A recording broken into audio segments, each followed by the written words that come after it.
The white swans of Hamburg spread their wings and head for the River Alster. A baby polar bear takes her first tentative steps in public in Germany. A male snow leopard has arrived at the Buenos Aires Zoo. The population of green sea turtles continues to plummet, and the deadly soldier ant. All that and more coming up in Animalia.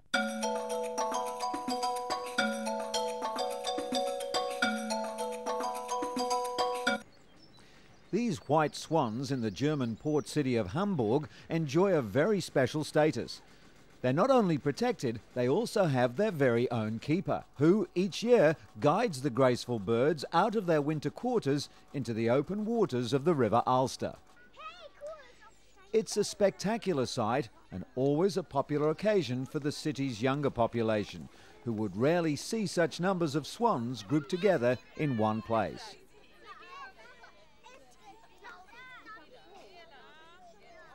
Of course, their parents are also fascinated by this annual pilgrimage, and the birds seem to lap up the attention. Moving his boat so as not to alarm his white charges, keeper Olaf Nies sets into motion the operation to move the swans to the river from their winter quarters.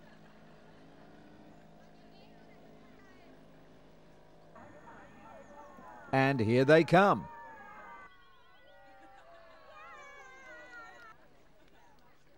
In the bright sunshine, onlookers took up vantage points along the banks of the river to watch as more than 120 birds were guided away from their cages into the open waters of the River Alster.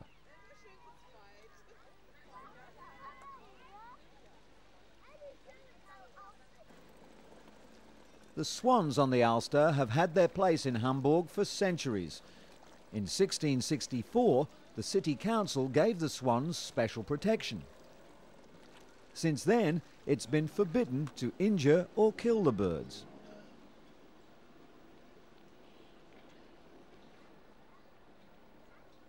In 1818, the swans got their own keeper, paid for by the city, whose main duty it is to feed them, treat their injuries, and take them to and from their winter quarters.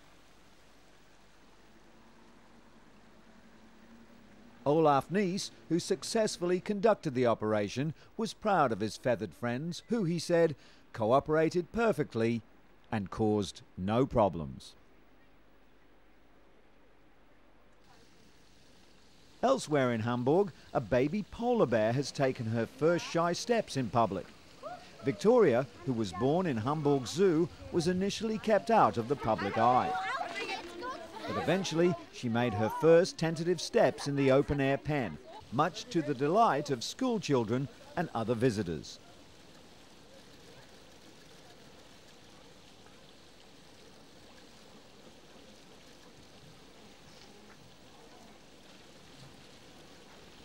But her first foray into the daylight was limited to playing with her mother behind a huge rock in the pen, where she was extremely reticent to leave her mother's side.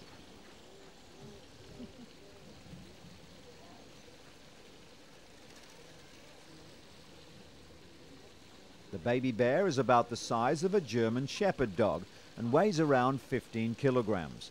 But what is now just a cute little ball of white fur will soon grow into a massive animal. Adult polar bears can grow to be up to 3 meters long.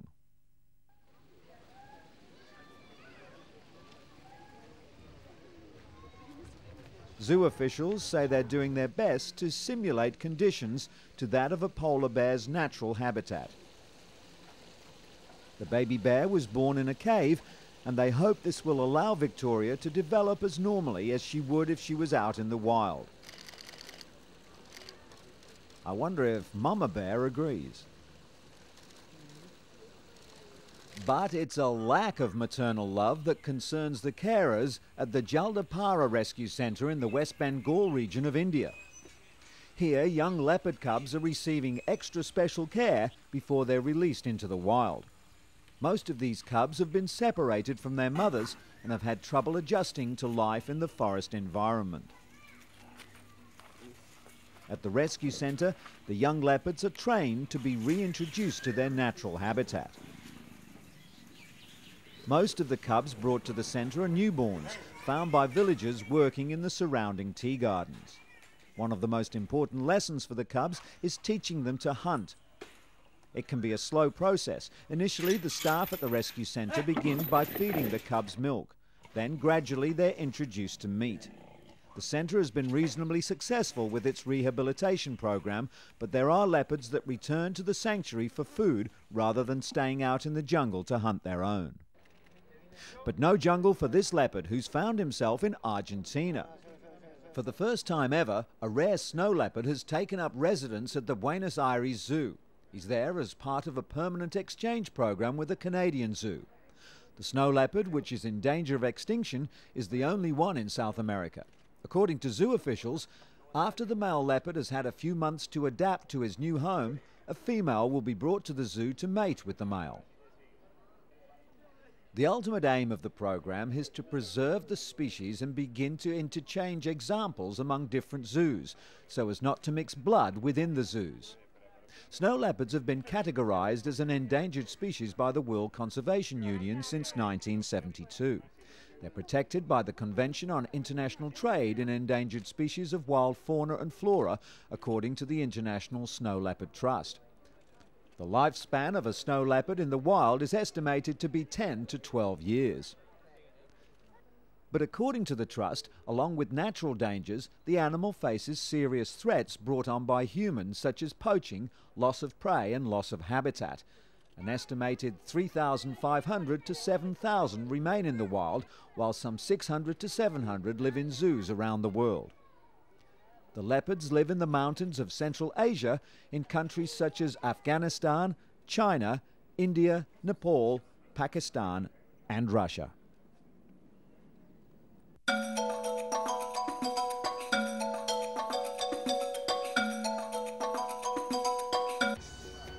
The US Navy is training mine-hunting dolphins to root out underwater bombs in southern Iraqi ports to clear a path for delivery of humanitarian aid. There are currently 9 such dolphins in the region, specially trained to use their natural sonar to root out the deadly underwater bombs. 5 of these are being trained in Camp Patriot in southern Iraq. Dolphins are playful and can quickly learn tricks, but it's what comes naturally that makes them so valuable to the Navy. Dolphins come equipped with exceptional hearing and well-defined sonar capabilities. Trainers say they can determine different densities and perhaps different materials. This natural instinct protects dolphins in murky water and can be an effective mine finder.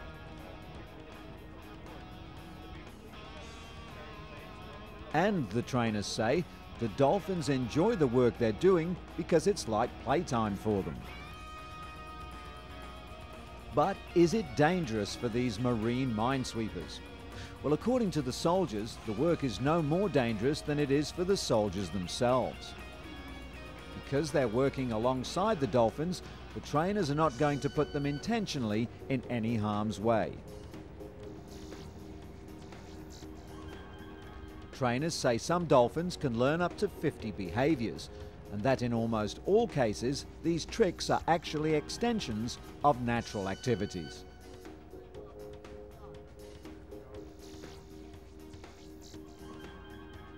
So far, the dolphins are getting rave reviews.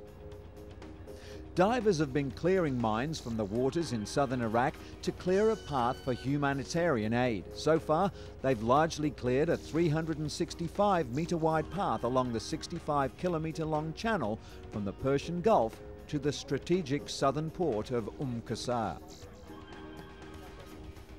Although supplies are now getting through, naval officers have admitted that navigating the surrounding waterways was still too dangerous to allow regular aid convoys. Qasr is Iraq's only deep-water port, and coalition forces hope to make it the centre for distributing humanitarian relief. The standard shipment would include 100 tons of water and 150 tons of rice, lentils, cooking oil, tomato paste, chickpeas, sugar, powdered milk and tea. but military sources say it will be some time before all mines have been cleared from the area. Just born, this baby camel is still finding its feet. In the first hour of life, it will learn to stand, and then it will take a long drink of milk from its mother. It's little surprise that camel milk seems to be the drink of choice for nursing Bactrians. The young calves live off their mother's protein-loaded milk for 5 years during their entire period of growth and until they become a fully matured camel. Nomadic tribes along the Kazakh-Chinese border have milked camels for centuries. But now a group of Kazakh farmers and entrepreneurs are working to turn this desert tradition into a commercial drink. The Agro-Merca farms have been feeding up and milking down camels for over 6 years. This particular herd of 600 two-humped milk-giving Bactrian camels now produces about 1,500 litres per day. Farm director Yesingali Baymanov opened his farm in 1996 at a time when traditional camel milk herders were going out of business and selling off their camels for meat. Now Baymanov owns over 3,000 head of camel and says he's looking beyond the local markets and toward international sales. He says that what his company has done is unique. The farm owner claims to have proposals from possible clients in Switzerland and other European countries as well as Moscow. And by the look of the plush surroundings of his office, who can argue with that? Kazakh producers sell camel milk in bottles so that it can be drunk straight, just like cow or goat milk. But if that seems too bland, there's always strawberry-flavoured camel yogurt to try as well. Rather than shying away from the perhaps too exotic image of camel milk, Kazakh producers are trying to use its Central Asian identity as part of its appeal. At Almaty's Kazakh All restaurant, fermented camel milk is served to groups of foreign tourists in traditional dishes and under traditional nomadic tents. And if none of these marketing techniques work, the producers can always fall back on the same arguments used for garlic, Brussels sprouts and buckwheat grass. It's good for you. The president of Kazakhstan's Academy of Nutrition says that shubat, the fermented camel milk, can be particularly healthy. He claims that shubat has twice as many vitamins B1 and B2 than original camel milk. Shubat's health appeal accounts for much of its sales within the domestic market, though it does have a small amount of alcohol, about 1.5% on average. It's also served up at state children's camps. The immediate future of Kazakh producers may depend on whether or not this generation of children decides to keep drinking shubat after it leaves summer camp. Further down the track, most producers are hoping to expand into international markets. But for now at least, the camel herds that used to dominate the steppes of Kazakhstan are gradually returning as the camel milk business grows as well. Let's hope the humpback milk machines can survive the rigors of the highway and carry the dreams of Kazakh producers into prosperity.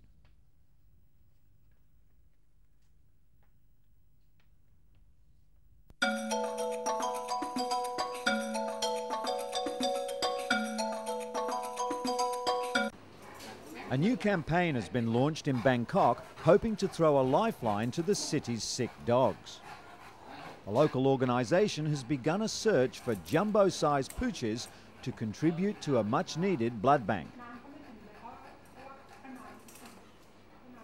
Despite the fact that Bangkok is a city famous for its abundance of street dogs, local animal hospitals have found it almost impossible to find suitable blood donors.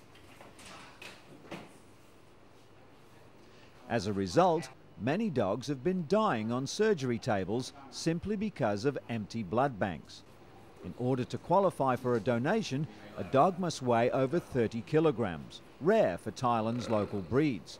It must also be under 5 years old and in perfect health.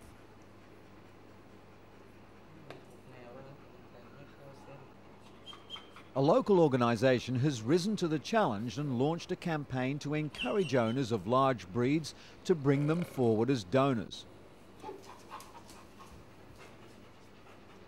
Chainan Porkatong, head of the dog lovers group which is organising the campaign, owns a local dog shelter, but said that the only dogs that qualify are his 10 St Bernards.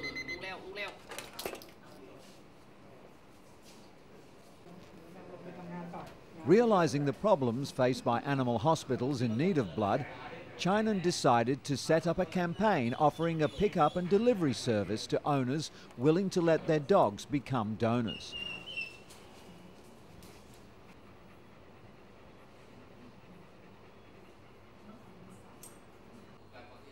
But it's not been easy. Despite good support for the scheme, about 70% of the donor dogs don't meet the blood bank standards.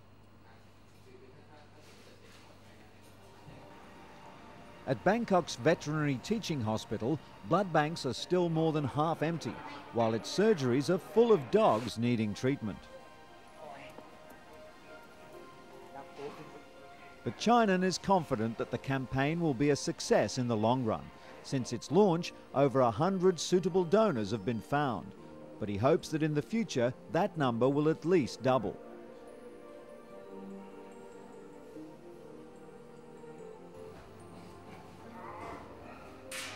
And with the commitment and dedication of Chainan and his team, plus the support of dog lovers in Thailand, life may become a little better for dogs on the streets of Bangkok.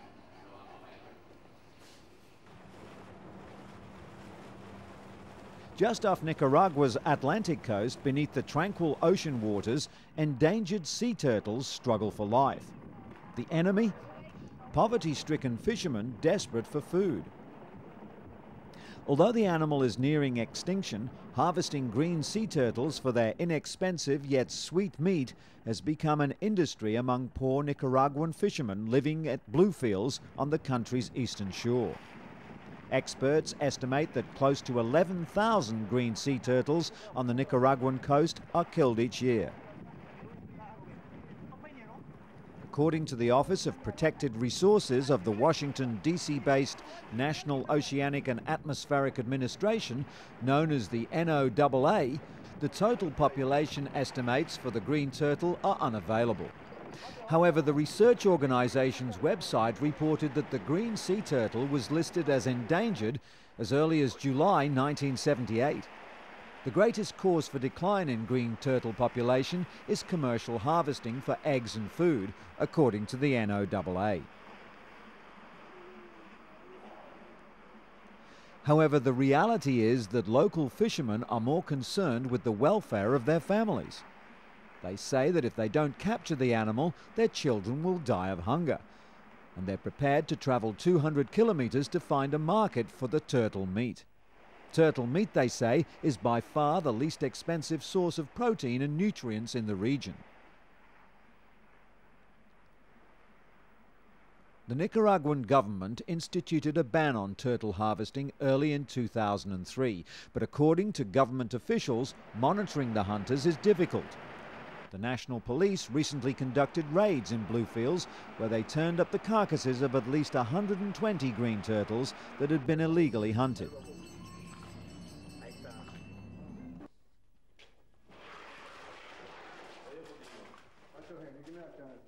However, the work of the authorities is hampered to some extent because the exact legal situation is unclear. They say that the turtle hunting, although illegal, doesn't have a criminal classification. In the United States or Costa Rica, the killing of the turtle would be classed as an environmental crime, with prison sentences of up to 3 months a possible result. The classification of environmental crime does exist on the statute books in Nicaragua, but these are more oriented toward health. The average green sea turtle weighs some 300 pounds. And according to the Miami-based Sea Turtle Survival League, the earliest known sea turtle fossils are about 150 million years old. They generally live near coastlines, around islands, in bays and near protected shores. But rarely are they seen in the open ocean.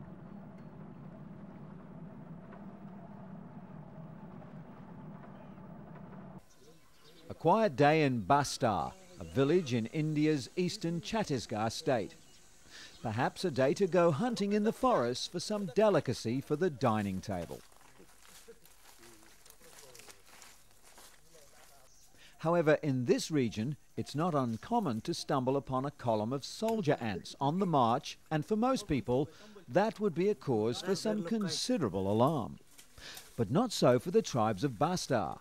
Their eyes widen in anticipation of a hearty meal. The people here catch the ants, mainly found on trees, and eat them along with their eggs. Unbelievable, but true.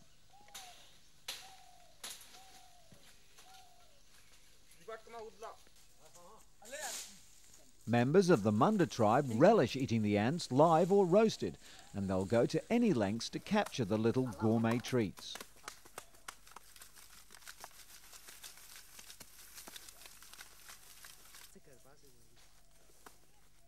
Hunting for the nests of soldier ants is a favourite pastime for youngsters who scout dense forests for ants of better quality.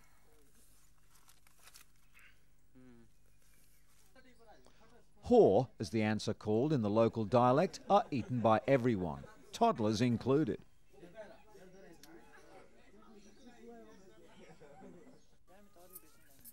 The ants are sometimes roasted along with their eggs, and the village elders say it improves the digestive system.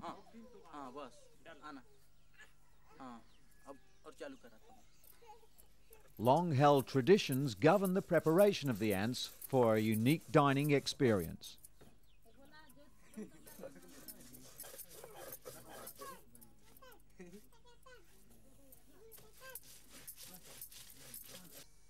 Many members of the Munda tribe will tell you that eating ants is a cure for a sore throat.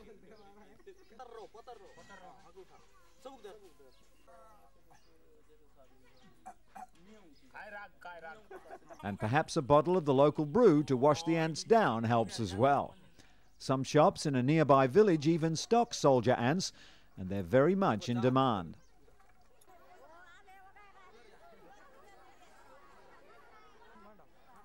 Maybe a feast of soldier ants is not for everybody, but it's all part of the local culture in India, which is home to thousands of tribal sects. The population of these sects is estimated to be 7% of the 1 billion population in that country. That's Animalia, and we look forward to seeing you for the next edition. Bye for now.